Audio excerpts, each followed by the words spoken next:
대한 논쟁이라고 해서 이 지뢰의 성격을 좀 그 학자들마다 좀 달리하고 있습니다. 그 학파들 간에.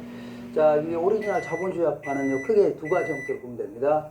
자, 요거는요, 이게 고전학파라고 하고, 요거는요, 산업혁명 이후에 고전학파의 논리를 그냥 막 답습한 겁니다. 다만 사회가 달라진 거죠. 대량 생산 체계로 들어간 거 아닙니까? 자, 그러다 보니까 요거는 주로 이제 17세기 말에서 18세기 초에 주로 활약하던 아담 스미스라든가 아니면요 멜더스, 리카도 이런 사람들을요 고전학파 경제학자 이렇게 합니다. 오리지널 자본주의 경제학자. 그리고 이러한 학파의 논리를 약간 산업혁명 이후에 새로운 세계에 접목시킨 학자들입니다. 자, 이는 18세기 말에서 주로 19세기 초에 활약하던 알프레드 마샬이라든가 아니면 밀이라든가 피구 뭐 이런 사람들을요 신고전학파 이렇게 합니다. 이 고전학파 같은 경우는요 어떤 토지를 보는 토지에 대한 그 논쟁을 좀 관점을 달리하고 있습니다. 그래서 이 사람들은요 토지를요 크게 생산 요소를 크게 세 가지 형태로 구분했습니다. 노동, 자본, 토지 이렇게 구분하면서 노동, 자본, 토지 이렇게 구분하면서 토지의 어떤 자연적 특성 이걸 매우 강조했습니다. 자연적 특성이 여기서 말하는 자연적 특성은요 이 토지라는 것은요 내가 어떤 물건을 만들었다 그러면 물건을 만들게 되면 생산비가 들어가요 안 들어가요? 들어갈 거 아닙니까? 그래서 거기에 대한 대가로 돈을 받고자 하는 게 가격 아닙니까? 근데 토지는 애초에 만든 거예요. 인간이 만든 게 아니잖아요. 신이 있다면 신이 공짜로 준 거 아닙니까? 그러니까 애초에 그 신이 인간들한테 이용하라고 준 거 아닙니까? 누가 이용하더라도 수익을 낼 수 있도록 주는 거 아닙니까? 자, 그리고 이 토지의 어떤 자연적 특성을 강조하면서 토지가 어떤 한정된 땅을 이렇게 줄 거 아닙니까? 신이. 그러면 한정된 비옥도에 상응하는 땅을 주기 때문에 누가 생산하더라도 매출액을 높이냐 낮추냐 공을 못한다는 얘기입니다. 그렇기 때문에 매출액을 높이냐 낮추냐에 그 가장 공헌했던 노동과 자본에 우선해서 배분을 해주고 남는 게 있다면 토지에 배분해줘야 된다. 결국은요 토지에 배분되는 것은 단순한 잉여에 불과하다 이런 논리입니다. 잉여 일종의 불로소득이기 때문에 환수해야 된다 이런 논리입니다. 자, 거기에 비해서 이 친고전학파는요 토지의 어떤 인문적 특성을 매우 강조하고 있습니다. 인문적 특성. 그래서 이 사람들은요 생산 요소를요 노동과 자본으로만 구분하고 있습니다. 토지는 자본에 다 포함시키는 겁니다. 어차피 토지도 땅을 막 구입할 수 있는 거 아닙니까? 그러면서 토지의 인문적 특성을 매우 강조했던 겁니다. 그러니까 니네들 말로대로 하면 토지는 생산비가 들어가지 않는다 그런 얘기지만 실제로는요 농지 개간공사, 계량공사 같은 거 하려면 비용 들어가 안 들어가요?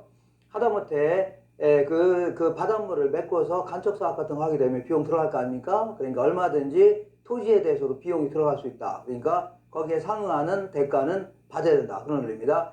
그리고 이 어떤 신이 인간에게 어떤 비옥도에 상응한 땅을 준 건 확실하다. 그렇지만 이 땅을요 인간이 어떤 식으로 이용하느냐 그러니까 제대로 이용하느냐 잘못된 이용하느냐에 따라서 매출액이 지대한 영향을 미칠 수 있다는 얘기죠. 그렇기 때문에 토지도 하나의 수익 창출에 수익을 높이냐 낮추냐에 지대한 공헌을 하는 어떠한 생산 요소다. 그러니까 요소 비용으로 파겠다 그런 얘기입니다. 이렇게 해서 요게 노란 것이 있죠. 요거는 잉여다. 요거는요 요소 비용이다. 이거는요 생산 요소 세 가지 정도 구분했고 여기는요 구분하지 않았다. 이거는요 자연적 특성을 강조했다. 여기는요 인문적 특성을 강조했다. 이 정도만 좀 기억하시면 됩니다. 자, 이번에는 현대적 지대논쟁이라고 해서 이제 파레토라는 사람은요 이런 얘기를 했던 겁니다. 자, 이게 뭐냐면 이게 이제 공급선입니다. 공급선인데 이 노동시장에서는 노동력의 공급을 우리가 하는 겁니다. 그리고 노동력의 수요를요 기업이 하는 거 아닙니까?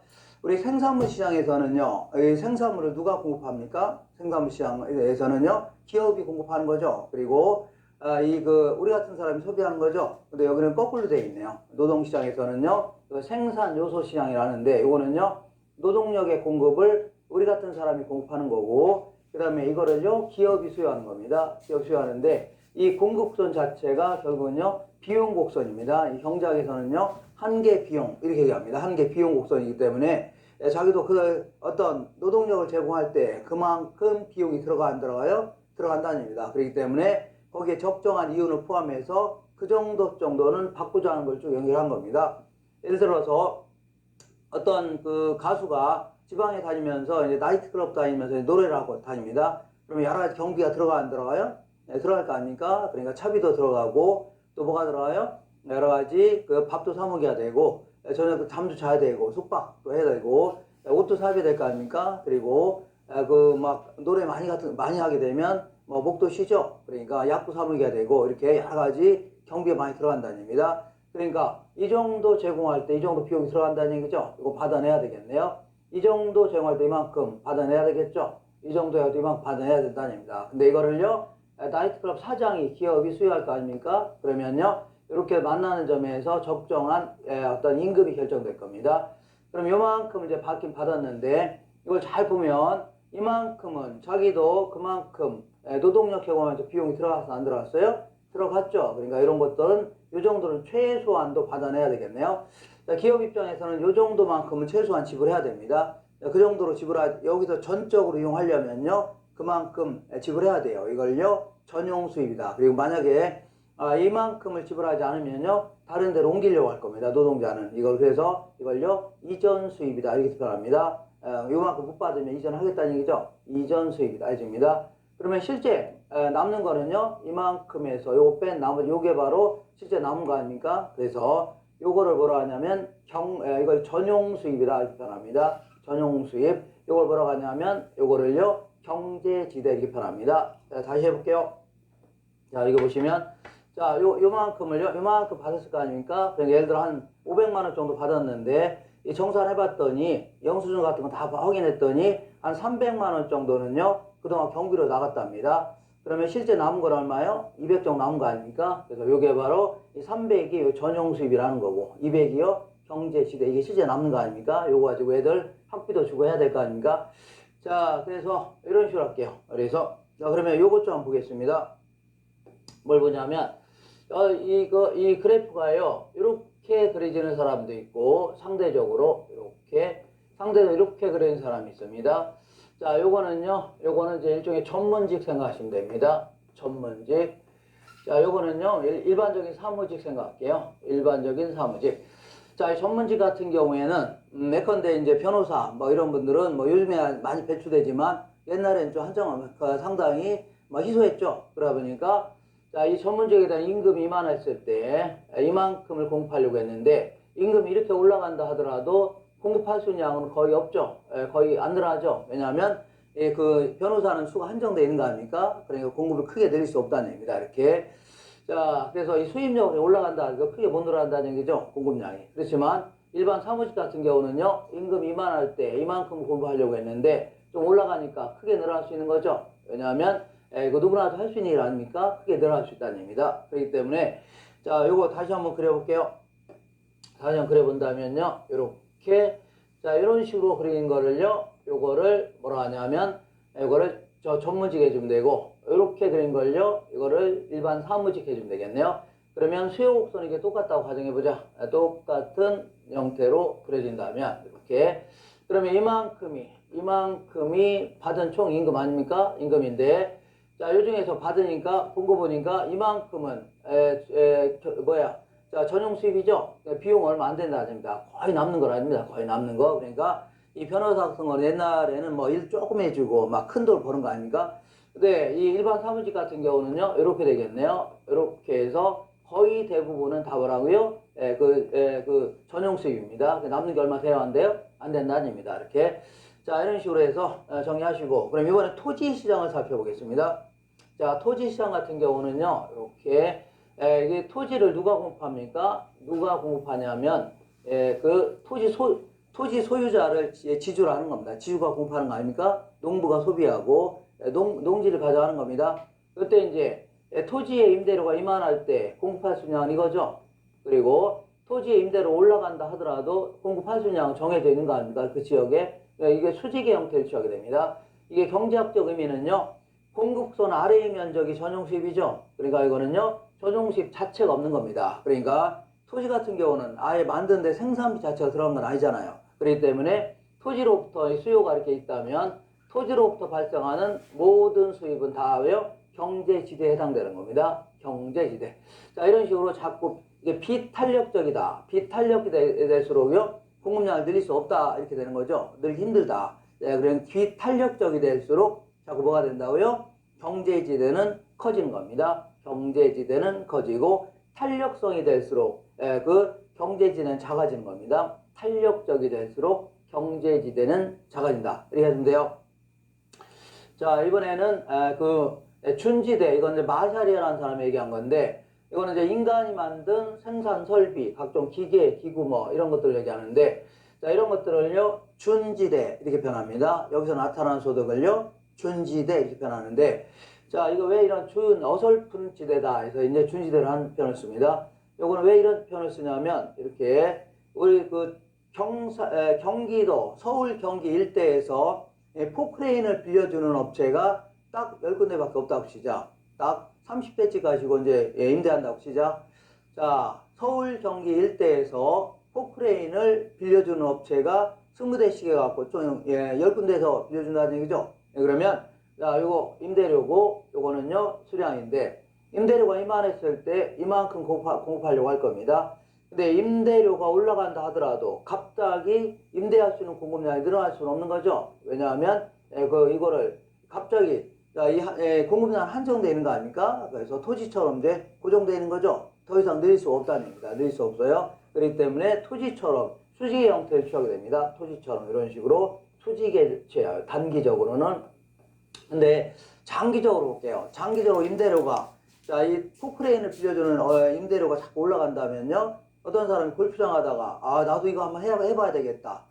이런 사람이 생겨 안 생겨요? 생길 수 있다는 얘기죠. 그러니까 장기적으로는요, 공급량이요, 임대료가 이만할 때 이만큼 공급하려고 했는데 이게 올라가니까요, 이게 늘어날 수 있다는 얘기죠. 이렇게 늘어날 수 있다 그런 얘기입니다. 자, 그러다 보니까 단기적으로는 이렇게 수직의 형태지만 장기적으로는 어떻다고요? 우상향의 형태로 그릴 수 있는 겁니다. 우상향. 자, 그래서 다시 한번 그려보겠습니다. 그려본다면요, 이런 식으로 단기적으로는요 토지처럼 거의 못 늘린다는 얘기죠. 거의 못 늘린다. 그렇기 때문에 단기적으로는요 여기 일반 기계 설비에서 발생하는 것들은요 거의 다 무슨 수입이라고요? 경제지대의 성격을 갖게 됩니다. 거의 경제지대의 성격을 갖는데, 자, 이건 단기입니다. 단기. 근데 장기적으로 볼게요. 장기적으로는요 계속 이렇게 보시면, 자, 장기적으로는 이렇게 한번 그려볼게요. 이렇게 그릴 수 있는 거죠. 이게 이제 장기적이 되겠네요. 장기.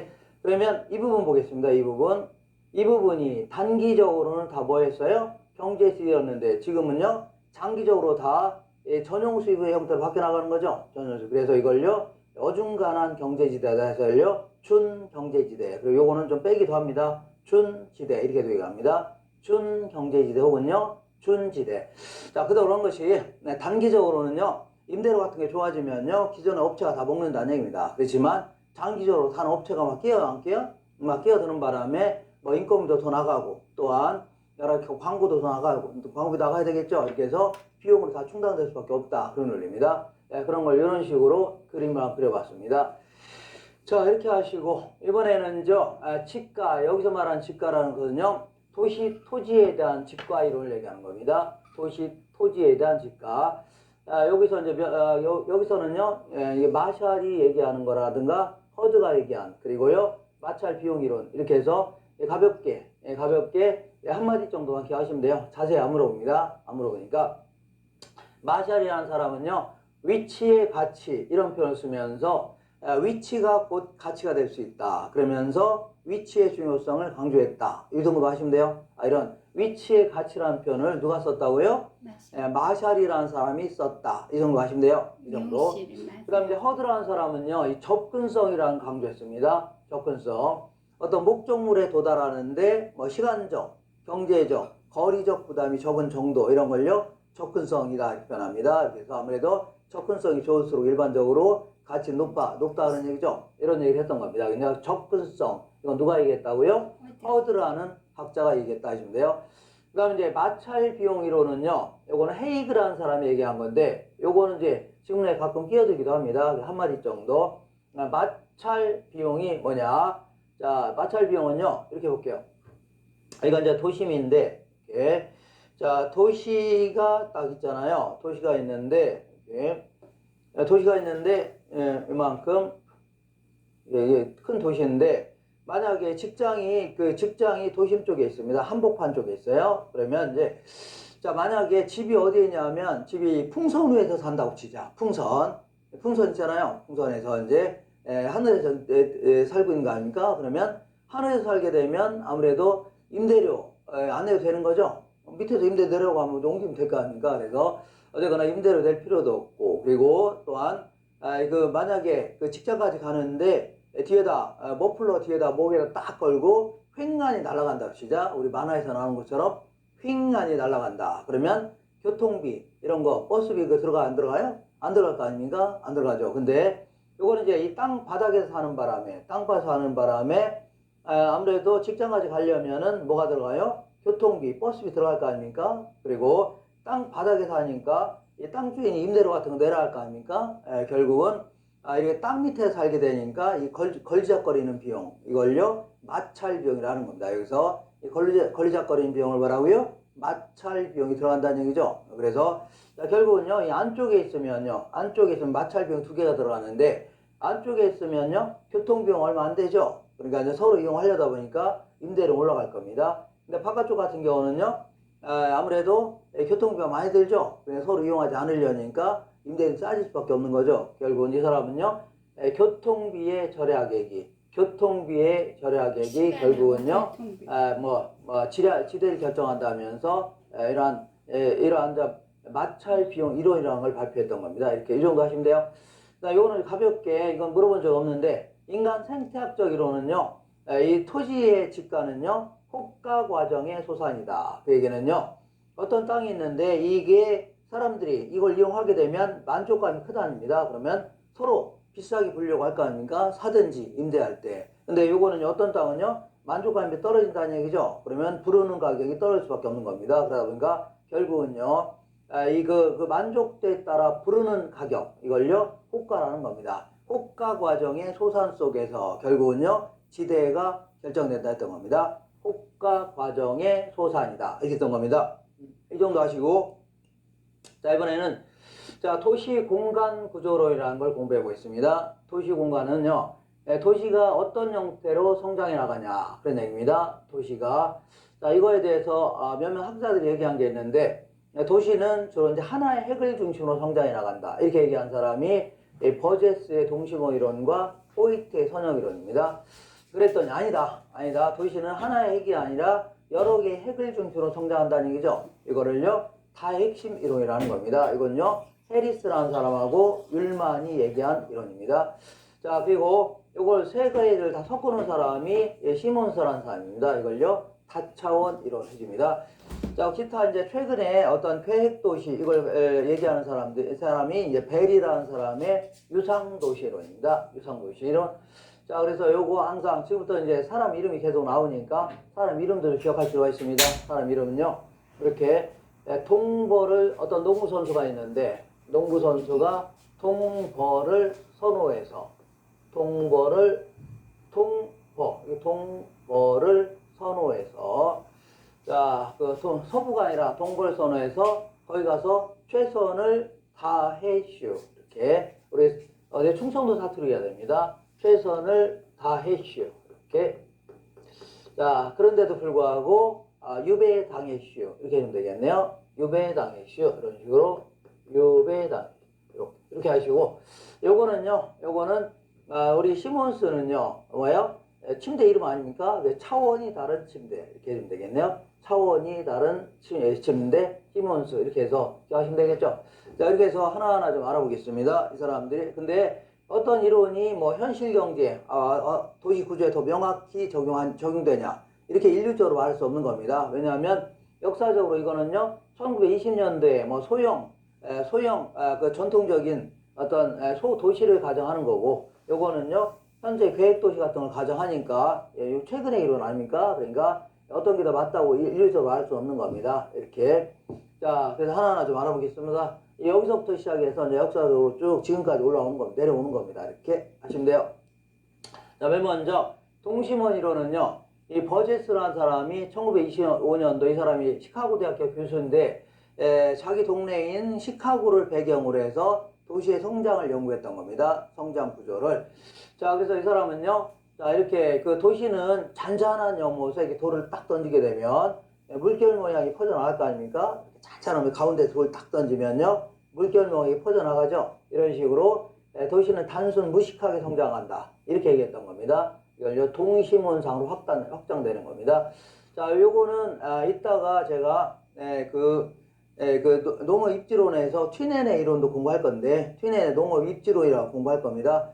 요거는 1826년도에 나온 이론이고, 요거는요 1925년도에 나온 이론이기 때문에 여기 생긴 게 거의 비슷합니다. 그래서 결국은요 이 그 버제스가 튀넨의 이론을 커닝한 겁니다. 버제스가 튀넨의 이론을 커닝했다. 그래서 자, 튀넨의 농촌 토지용 구조를요 도시 이용에 한번 적용시킨 거다. 이렇게 얘기합니다. 이런 표현도 물어보기도 하니까. 자, 그래서 이 사람은요 이렇게 얘기했습니다. 요거는요 여기는 뭐가 들어가고 뭐가 물어보기도 합니다. 그래서 중, 천, 근, 중, 통 이런 식으로 확대된다. 중, 천, 근, 중, 통. 천, 이건 중심 업무지구. 이거는요 천이지대 혹은요 점이지대 이런 표현을 씁니다. 그리고 이거는요 근로자 주거지역 혹은요 저소득층 주거지역. 이거는요 중산층 주거지역 아니면요 고급 혹은 중급 주거지역 이렇게 해주면 돼요. 그러면 통근자 지역 해주면 되겠죠. 이런 식으로 확장 발전해 나간다는 얘기죠. 이렇게 얘기한 거를요 버제스의 이론이라는 겁니다. 버제스. 자, 그래서 이 5개 지구로 분화되면서 성장한다. 이렇게 하면서 볼게요. 자, 특성을 보겠습니다. 자, 이렇게 5개의 지구로 이제 퍼져나가는 겁니다. 이렇게 이러한 식으로 해볼게요. 이거는요 중심 상업지구, 이거는요 천이지구, 계속 변해나가는 지구로 생각하시면 돼요. 자, 그 다음에요 요거는요 근로자 주거지역 혹은요 저소득층 주거지역, 여기는요 중산층 주거지역 혹은요 고급 주거지역이 상관없습니다. 이거는요 통근자 지역. 이렇게 해서 자, 확장 발전해 나간다 그런 얘기인데, 자, 이거를요 보통 이제 도시 생태학적 관점에서 접근했다 이렇게 표현합니다. 도시 생태학. 생태학이라는 거는요 우리 그 생물학에서 그 어떤 생물과 환경의 상호 작용 있죠. 이런 걸 연구하는 거를요 생태학 해줍니다. 자, 그래서 이제 만물의 영장이 인간 아닙니까? 인간이 요 주변에 있는 약자인 논밭 있죠? 논밭을 잠식해 나가는 거 있죠? 이걸 침입한다 집니다. 주변을 침입하고 바뀌어 나가는 걸요 천이한다 집니다. 이런 쪽에서 논문을 발표했던 겁니다. 자, 그러니까 침입과 천이 과정 이런 걸 통해서 도시 성장 구조를 연구한 겁니다. 자, 그리고 이 아무래도 도심 쪽으로 갈수록 어떤 범죄라든가 빈곤, 질병 같은 도시 문제 있죠. 이런 게 많아집니다. 거꾸로 한다면 외곽으로 나갈수록 이러한 범죄라든가 빈곤, 질병 이러한 문제는요 적어진다고 했던 겁니다. 외곽으로 나갈수록 적어진다 이렇게 했던 겁니다. 자, 그 다음에 이렇게 그러니까 중심지에서 멀어질수록 한 거예요. 자, 밖으로 나갈수록 범죄, 빈곤, 질병 등의 도시 문제는 작아진다 이렇게. 그 다음에 저소득층일수록 접근성이 양호하고 고용 기회가 많은 도심 쪽에 입지하려고 한다는 얘기죠. 이렇게 접근성이 양호하고 고용 기회가 많기 때문에 도심 쪽에 유치하려고 합니다. 도심 쪽이 무슨 얘기냐면 이 저소득층일수록, 다시 한번 써볼게요. 저소득층일수록 자꾸 어떤 쪽이라고요? 도심 쪽에 입지하려고 합니다. 도심 쪽에. 왜 그런 거냐면 이때만 하더라도 1920년대 아닙니까? 자동차 거의 없을 겁니다. 아주 상위계층에는 자동차 없겠죠. 그러다 보니까 일반 서민들은요 아무래도 자꾸 도심 쪽에 입지하려고 합니다. 왜냐하면 도심 쪽에 입지해야 일단은 출근하는데 접근성이 좋다는 얘기죠. 접근성이 아주 양호할 뿐 아니라 또한 이런 안쪽에 있어야 고용기회가 많을 수밖에 없는 거죠. 고용기회가 많아진다는 얘기입니다. 고용기회가 많기 때문에 자꾸 어떤 쪽이라고요? 도심 쪽에 입지하려고 한다. 이런 표현 기억하시면 됩니다. 자, 그래서 요거는요 아무래도 애초에 초창기 때 맨 처음에 나온 이론이기 때문에 상당히 이거 도시 공간 구조를 최초로 이야기한 그런 측면에서는 어떤 좋은 점이 있지만 아무리 문제점도 많다는 얘기죠. 많은 것보다는 가장 큰 문제점은 어떻게 도시가 어떻게 하나에 단순하게 이렇게 퍼져나가냐 그런 것도 문제가 되겠네요. 어떻게 도시가 어떤 이렇게 이제 단순 무식하게 퍼져나가냐 그런 얘기죠. 그래서 자 그리고 또한 이 교통망을 전혀 무시했다는 얘기입니다. 아무래도 교통이 좋은 곳에는 여러 가지 업무 시설이 밀집할 거 아닙니까? 그런 거 전혀 무시하고 단순 무식하게 퍼져나간다. 이러한 문제점이 있겠네요. 자, 그래서 이제 그 다음에 나온 게 이제 호이트 이론입니다. 자, 호이트. 이건 호이트 이론은요, 네, 이건 1939년입니다. 이거 잘못되어 있네요. 자, 1939년도에 호이트라는 사람이 미국에 있는 142개 도시 있죠? 이걸 배경으로 해서 논문을 발표했던 겁니다. 발표해갖고 결론적으로 얘기한다면요, 이 교통망을 따라서 결국은요, 동심원 이론 있죠? 그러니까 버제스가 얘기하는 동심원이 변형된 형태로 나타나면서 마치 부채꼴 모양으로 확산 배치된다는 얘기죠. 그러면서 결론은 이겁니다. 결론은요, 고소득층일수록 교통망이 좋은 곳에 입주한다는 얘기죠. 고소득층일수록 교통망이 좋은 곳에 입주한다. 이런 얘기를 했던 겁니다. 그래서 이런 얘기를 여기 써놓은 겁니다. 고소득층일수록 교통망이 좋은 곳에 입주한다. 이렇게 하면서 이 사람은요, 이 논문을요, 이거는요, 이 사람의 논문은요, 여기는 뭐가 들어가고, 여기 뭐가, 이거 안 물어봅니다. 안 물어봐요. 다만 이제, 그림을 그리자면요, 요거는요, 중심상업지구입니다. 자, 중심상업지구로부터 출발해서, 이분은 여기다가는요, 이쪽에다는 산업도를 그렸습니다. 자, 이 트럭이라든가 이렇게 왔다 갔다 하는 도로 있죠? 이거 산업도를 그렸고, 여기는요, 이거 도시와 고속도로, 올림픽 대로 같은 거 있죠? 이런 거 이제 그린 겁니다. 이렇게 그리면서, 아무래도 산업도로를 끼고는요, 아무래도 뭐가 입주합니까? 산업계를 끼고는요, 도매라든가 경공업들이 입주할 가능성이 없네요. 네, 이렇게 도매라든가 경공업, 이런 게 입주합니다. 산업도로를 끼고는요, 도매라든가 경공업. 자, 다시 하지만 여기 뭐가 들어가고 그냥 물어보지 않습니다. 그냥 이렇게 해서. 자, 그 다음에 아무래도 여기는요, 이렇게 도시와 고속도로를 끼고는요, 고급 주택지가 형성이 됩니다. 고급 주택지역이 형성되겠죠. 이렇게. 그러면 이런 데는요, 주거 환경이 좋아요, 안 좋아요? 네, 이 근처는 안 좋을 거 아닙니까? 그러다 보니까 이 근처는 뭐가 입주하냐면, 이거는 이제, 이렇게 해서 이거는요, 저급 주택지역 입주합니다. 저 가난한 사람 입주하는 거죠. 자, 그리고 이렇게 어중간한 지역이 있을 거 아닙니까? 이 어중간한 지역은요, 뭐가 입주합니까? 뭐가요? 중급 주택들이 입주한다. 이런 식으로. 중급 주택들이 입주한다. 이런 식으로 해서, 자, 마치 반을 뚝 이렇게 자르게 되면 부채를 편모양했죠? 이렇게 편 모양이 나타납니다. 이걸요, 부채꼴 이론이다. 이렇게 얘기합니다. 부채꼴 모양 이론이다. 이렇게 얘기합니다.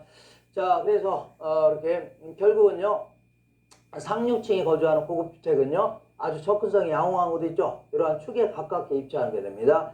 그리고 중급주택은요, 근처 입주하겠죠. 근처 입주하고, 저급주택은요, 최고급주택과는 전혀 반대에 있는 거 있죠. 이런데, 이런데 입주하는 경향이 있다. 이렇게 있던 겁니다.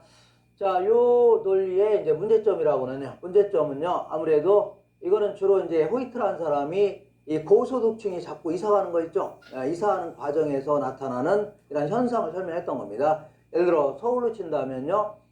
서울에 이제 원래는 명동에 살다가 어떤 쪽으로요? 강남 쪽으로 빠져나간 거 아닙니까? 그 고소득층들이. 그러다가 때로는요, 그 분당, 3번 막 이렇게 퍼져나가죠. 이런 형태를 가정해서 주로 이제 고급 주택지가 옮겨나가는 과정을 중심으로 해서 논문을 발표했던 겁니다. 그렇기 때문에 이거는요, 아무래도 고소득층 주거지를 지나치게 강조했다. 이러한 단점이 있고, 자, 두 번째는요, 어떻게 도시가 하나의 핵만 중심으로 성장하냐. 도시는요, 여러 개의 핵을 중심으로 성장할 수 있다는 얘기죠. 여러 개의 핵을 중심으로 성장할 수 있다. 이런 것도 무시했다는 얘기입니다. 이렇게.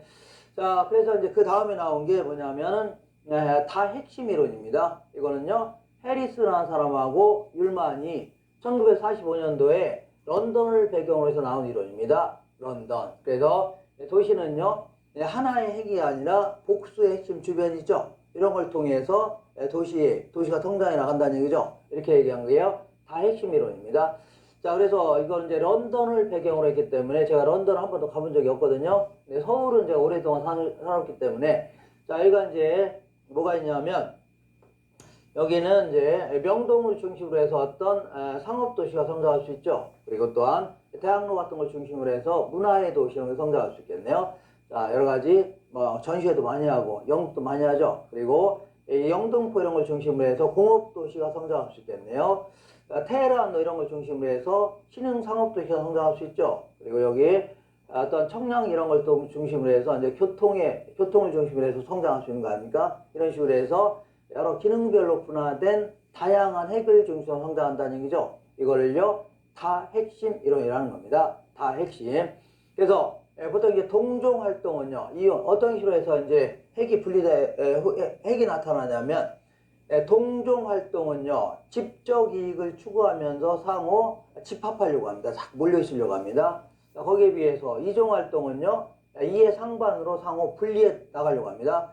예를 들어서 주택은 자꾸 주택끼리 있으려고 하고, 공장은요, 공장들끼리 있어야 이윤이 커지는 거 아닙니까? 그래서 그리고 공장과 주택 같이 안 있으려고 하죠. 이해가 상반되는 바람에. 그래서 이렇게 해서 분리 나간다 아닙니다. 기능별로.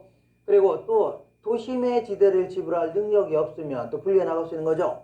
아주 옛날에는요, 명동이 뭐 아주 주된, 서울에서 가장 주된 상권이었는데, 좀 시간이 지나니까 명동이 지대가 굉장히 올라갔을 거 아닙니까? 그러면 명동의 지대를 지불할 수 없는 집단들이 결국은요, 옛날에 강남은 뭐 했어요? 전부 다 밭이었을 거 아닙니까? 그쪽 빠져나가기 시작했던 거죠. 이렇게 해서 도심의 지대를 지불할 수 능력이 없으면요, 빠져나올 수도 있다는 얘기입니다. 그리고 이제 특정 산업은요, 특정 위치나 시설이 필요성 때문에 그곳에 또 모일 수밖에 없는 거죠. 예를 들어서 어떤 항만 시설이 있는 곳에는요, 항만 도시가 성장할 수 있죠. 이게 특정 산업은요, 특정 위치나 시설이 또 필요하기 때문에 그렇게 또 핵이 하나 형성될 수 있다는 얘기입니다. 자, 이렇게 해서 도시는요, 하나의 핵이 아니라 다양한 핵을 중심으로 성장한다는 얘기입니다. 근데 이것도 이제 굳이 문제점을 지적한다면요, 이 하나의 핵이 아니라도 고소득층 주거지가 있고 저소득 주거지가 있는 거 아닙니까? 이런 것도 무시했고, 뭐 이거 일일이 또 하기 그렇잖아요. 자, 그리고 또한 어떤 도시는요, 뭐 그러니까 이런 걸 무시했답니다. 하나 도시 안내래도요, 교통망이 좋은 곳이 있고 나쁜 곳 있죠. 그러면 교통망이 좋은 곳에는요, 고소득층, 안 좋으면요, 저소득층 입주하는 거 아닙니까? 이런 것도 무시했다는 얘기입니다. 자, 그 다음에 나온 게 다차원 이론입니다. 다차원 이론은요, 1965년도에 차원이 다른 침대, 시몬스가 내놓은 이론입니다. 시몬스. 자, 도시는요, 이렇게 동심원상으로 확대돼 나타난다는 얘기죠. 이거는요, 이 버제스의 이론입니다. 동심원 이론이다. 자, 그리고 어떤 교통망을 중심으로 해서 교통이 좋은 곳에는요, 고급 주택지 입지하고 안 좋은 데는요, 저급 주택지역 입주한다는 얘기죠. 이거는요, 호이트의 선형 이론입니다. 그 다음에 여기는요, 명동, 여기는요, 대학로, 여기는요, 영등포, 테헤란로 이렇게 해서 여러 개의 핵을 중심으로 성장한다는 얘기죠. 이걸요, 다 핵심 이론이라는데 요 세 가지를요, 시몬스라는 사람이 잠만 자고 일어나서 자, 요거를 이제 섞어놓은 겁니다. 그냥 섞어놓아서 자, 짜집겠다 생각하시면 돼요.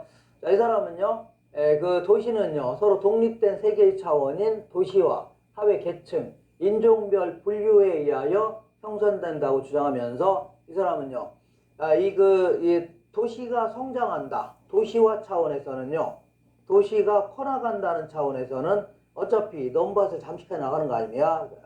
그러니까 동심원 이론이 적합하다.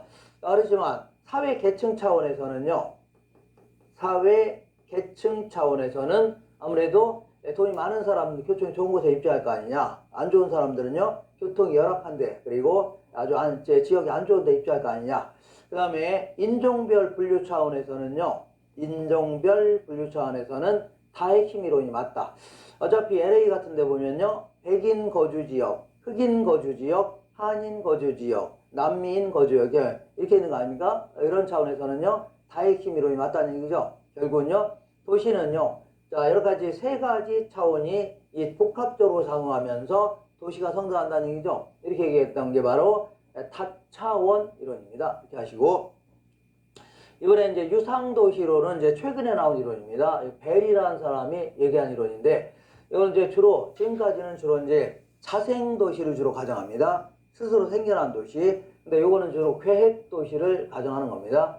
그래서 계획 도시는요, 결국은 주택이 모든 업무 시설과 주택이 간선도로를 따라서 결국은요, 리본 모양으로 확산 배치된다는 얘기죠. 간선도로. 간선도로라는 것은요, 도심의 그 가장 동맥이 되는 주요 도로 있죠. 이런 걸 간선도로 하는 겁니다. 이걸 따라서 결국은요, 리본 모양으로 확산 배치된다. 이렇게 얘기합니다.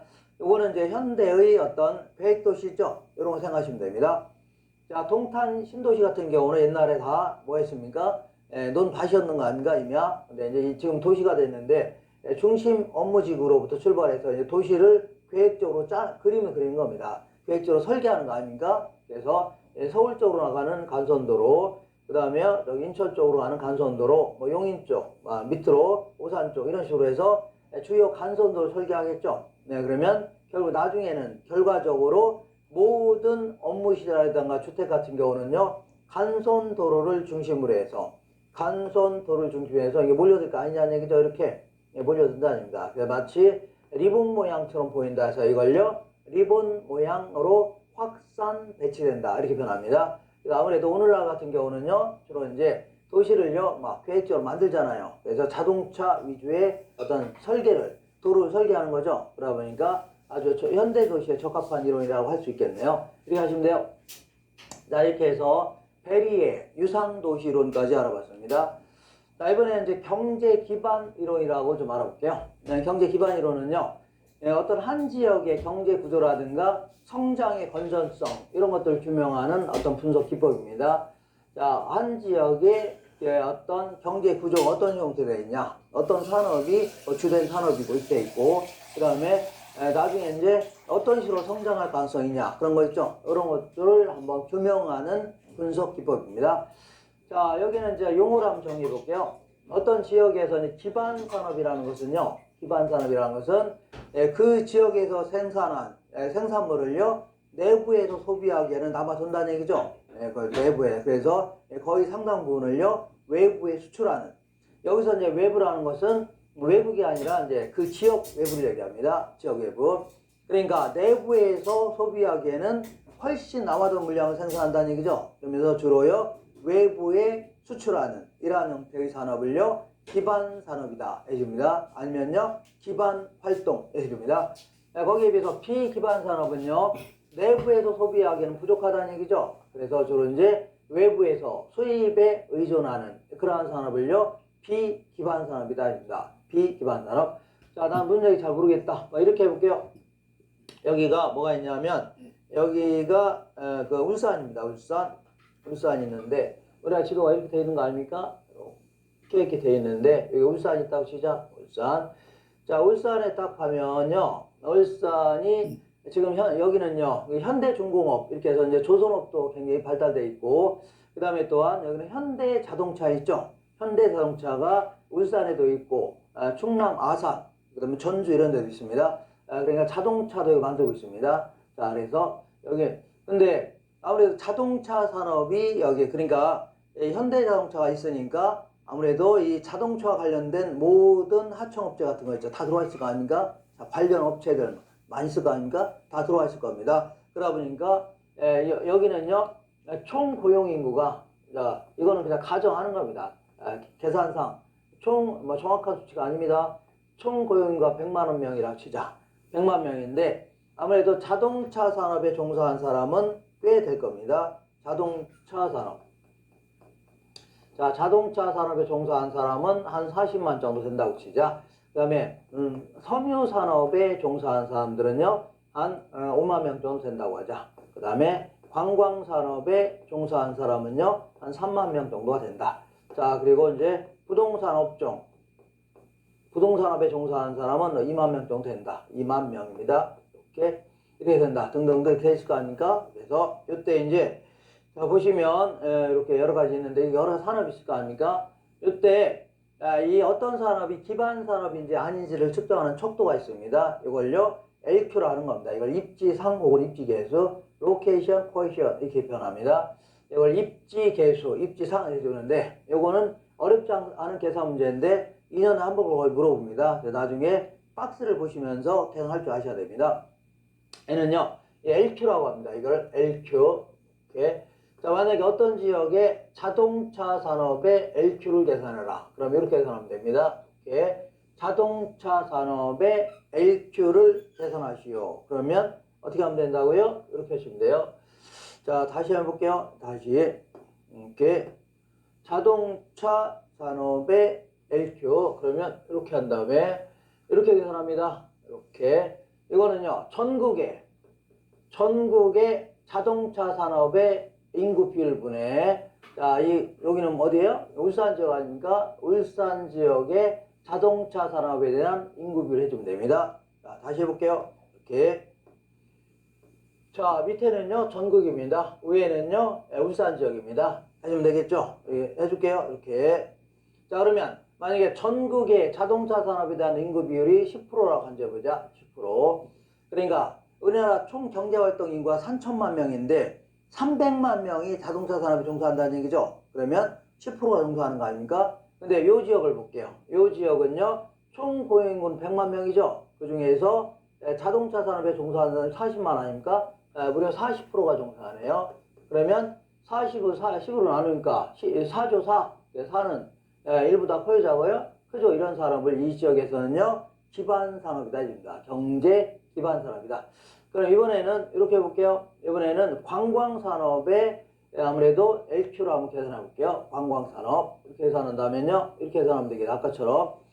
아무래도 이제 강릉이라든가 속초 이런 데는요, 그 속초 같은 경우는 뒤에 설악산도 있고 앞에 이제 해수욕장도 많이 있고 관광시설도 많이 갖춰져 있죠. 그러다 보니까 그 지역에서는요, 관광 산업이 거의 뭐 기반 산업이 될 수 있을 겁니다.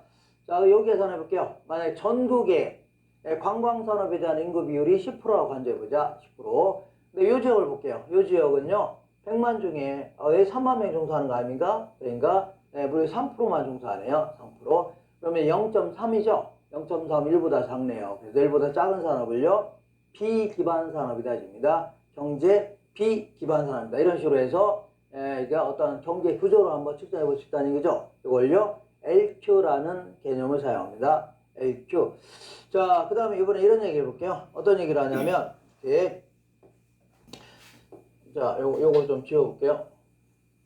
쫙 지우고. 자, 어떤 얘기를 할 거냐면, 이런 얘기를 해볼게요. 만약에, 자, 그 현대자동차가 울산에 공장을 2개 정도 더 증설했다고 치자.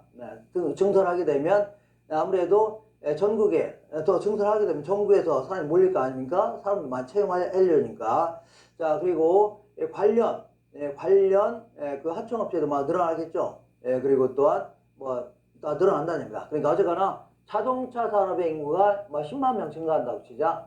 요 지역에 10만 명이 증가한다면 총 고용 인구도 딱 10만 명이 증가할 것 같아요.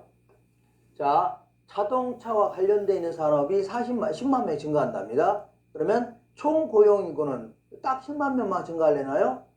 그죠? 그렇지는 않다는 얘기죠. 왜냐하면 자동차 산업 인구가 10만 명 증가하면 하다못해 뭐 당장 나와서 생기는 거 아닙니까? 하다못해요, 여러 가지 뭐 편의점도 생기고 중개업소 생길 거 아닙니까? 그러니까 다른 산업까지 파급적으로 증가한다는 얘기입니다. 파급적으로. 자, 그러면 어느 정도 증가할 것이냐 그런 얘기인데, 이렇게 볼게요. 어느 정도 증가하냐면, 이거 보시면 이 지역을 본다면요, 잘 보면 이 지역을 잘 보면요, 자동차 산업의 인구가 40만인데 총 고용인구는 100만이니까 2.5배 많지 않나요? 2.5배가 많죠.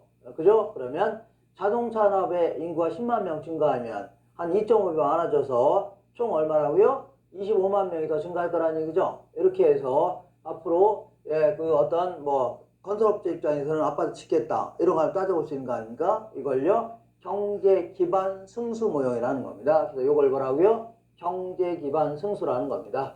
그래서 다시 한번 적어볼게요. 2.5 이게 이제 경제 기반 승수인데, 만약에 자, 울산 지역에 자동차 산업인 기반 산업의 인구가 10만 명이 증가하면 여기다 이걸 곱하니까 얼마라고요? 총 고용 인구는 자 25만 명 정도가 증가할 거 아니냐. 그럼 이걸 기초로 해서 아파트 지을 건가, 어떤 식으로 성장할 것인가, 이걸 따져보는 거 아닙니까?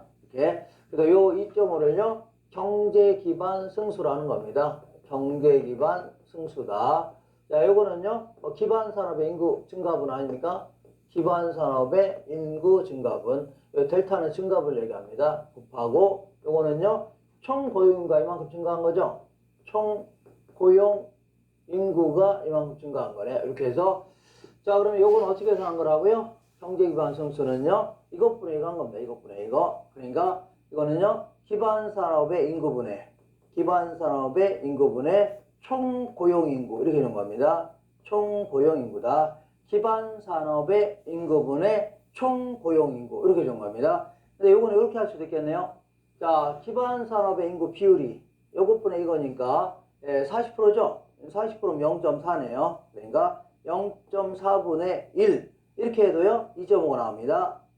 이게 2.5 아닙니까? 그래서 이걸요 이런 걸 통해서 앞으로 성장이 어떤 형태로 성장할 것인가 이거의 어떤 견전성이 있죠. 이거를 규명하는 기법입니다. 다시 한번 정리할게요.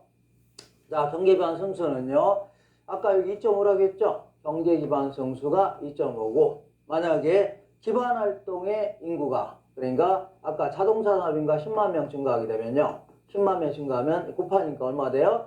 25만 명이죠. 25만 명 정도가 증가할 거 아니냐. 자 그래서 이건 어떻게 한 거라고요? 경제 기반 승수는요 자동차 산업의 인구, 기반 산업의 인구분의 총 고용 인구. 자동차 산업의 인구가 40만이었죠. 그리고 총 고용 인구가 100만이었잖아요. 그러니까 2.5가 되겠네요. 2.5. 그 다음에 요거는요. 아까 자동차 산업의 인구 비율이 100만 명 중에 40만이죠. 100만 명 중에 40만이니까 얘는요. 0.4가 되겠네요. 0.4. 자, 그래서 0.4분의 1. 0.4분의 1. 이렇게 해도 뭐가 된다고요? 이게 뭐가 되냐면 경제 기반 승수가 되는 겁니다. 승수. 그래서 요것도 좀 정리될 수가 있습니다. 한 번만 더 복습해 볼게요. 자, 만약에 이렇게 해볼게요. 자, 경제 기반 승수가 4다. 4고 어떤 지역의 기반 산업의 인구가 얼마 증가했다고요? 30만 증가했다. 30만 증가하게 되면요. 3, 4, 12에서 얼마나고요? 120만 명 정도가 증가할 거 아니냐. 총 고용률. 그죠? 이렇게 해서 자, 그래서 경제 기반 승수는요. 기반 산업의 인구가 예를 들어서 예를 들어 50만이라면 자, 총 고용 인구는요. 200만이라는 얘기죠. 그래서 나눈 거 아닙니까? 이렇게 해서 계산하면 됩니다. 자, 이렇게 해서 이 정도를 딱 정리하는 게 기반 수수 모형입니다. 자, 그러면 여기까지 한 다음에 여기 끝난 다음에 입지론 쪽으로 넘어가도록 하겠습니다.